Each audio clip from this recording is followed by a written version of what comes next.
Welcome to lesson 3 in our module on our 12 steps to play the piano.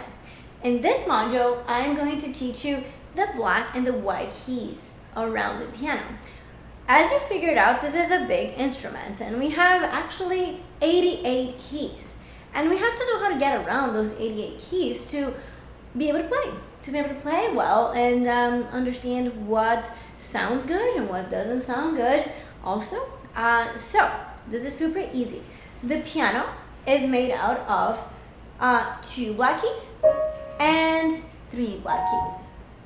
So as you can see on the piano, you're gonna have 2 black keys and you're gonna have 3 black keys. 2 black keys, 3 black keys. Always following this order. And as you go this way, the sounds on the piano are going to get higher. As you go this way, the sounds are going to get lower. And again, we're going to have the same pattern of 2s and 3 black keys following the entire piano. This is super helpful because when you know the pattern, you're going to be able to find the other keys. So for example, right before the 2 black keys, you're going to have the C. Okay? Again, 2 black keys, C. 2 black keys, I have the letter C. 2 black keys, the letter C. So in America, we use the letter system, and we're going to have the C, D, E, F, G, A, B, C.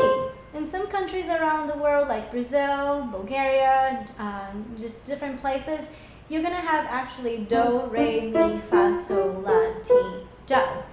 Still in the same places around the piano.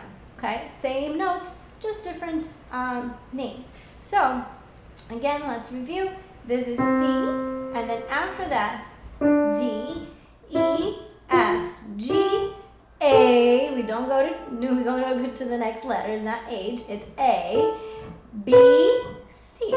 And if you want to challenge yourself a little bit, try to say backwards. Kind of fun.